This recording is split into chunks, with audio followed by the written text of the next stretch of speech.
Okay, so hey, train your plants every day. Just out here in the STEM lab working it up.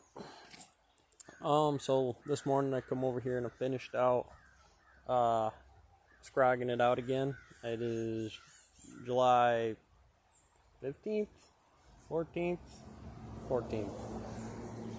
So we're doing pretty good. We're gonna start doing the stretch here soon. I don't want to in this episode seem too like I know what I'm doing. Yeah, that's a lot better now. I was going through the videos on how to get rid of the whiteflies, and the farmer's like, oh, you just have a kid stand out there in a yellow shirt and do it all day, but it's got its drawbacks, you know what I mean?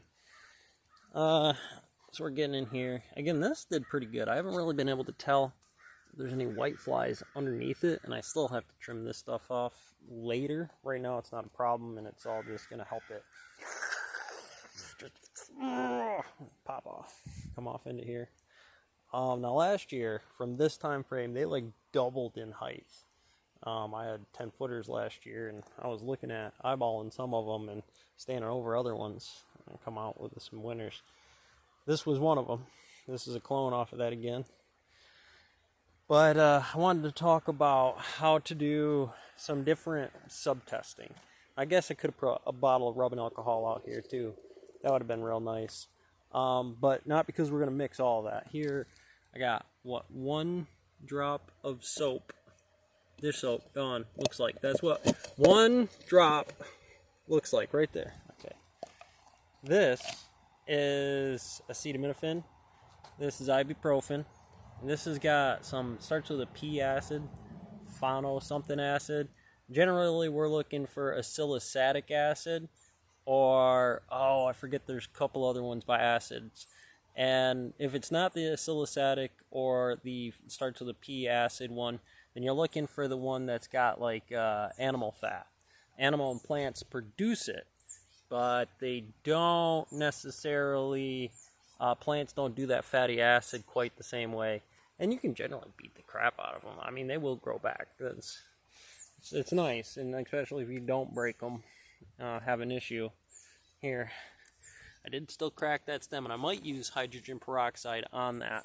I might definitely don't want to get it on the dirt because I'm not trying to kill the anaerobic bacteria down there, trying to keep that compost inside of there the way it is. It may be something you want to try to do for root rot. Again, here I'm just looking for whiteflies and trimming a lot of that, holding it back down like this. It doesn't give them a lot of places a standpoint, but I know this will always be a whitefly problem.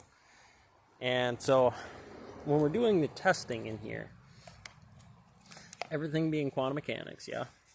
Here I'm still working on my germination kit and my cardboard box grow for what a 1x1 is, what a 2x2 by 3 foot tall would be with a little bit of bonsaiing, because we'll get into bonsaiing, mainlining, and what the math is with H2O2 here, or what you're doing with it, because later on as seedlings, like maybe you want to do that, or given the NPK chart you're having a dissolved oxygen problem.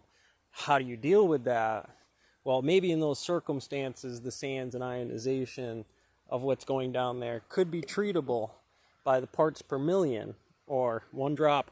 All right, so in there, and how you go about delivering that in through this. Now again, the morning is when you want to do this. Late at night I usually come around here and just bust them up, get out of here, and that's what I do on all my girls, because I'm usually doing that. It fits in the rotation, even though it's not a kid in a yellow shirt doing it.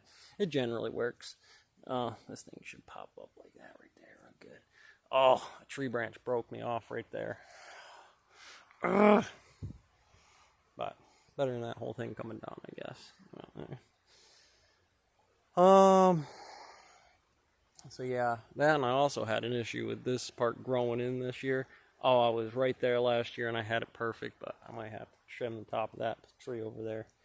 These ones, again, I'm still on lag. I ain't worried about whiteflies and this stuff, but this stuff will eventually be. Again, hydrogen peroxide. Cut this. When you hear on the internet somebody say 1 to 8, well, what the hell do you know? One drop into what would be 10 drops of water is a pretty different mechanics to, 1 drop to parts, a cup of water to 10 cups of hydrogen peroxide, doesn't necessarily seem right. But you can start that same control model with whatever this is. Break this in half, break that in half, keep this. Look at your unit.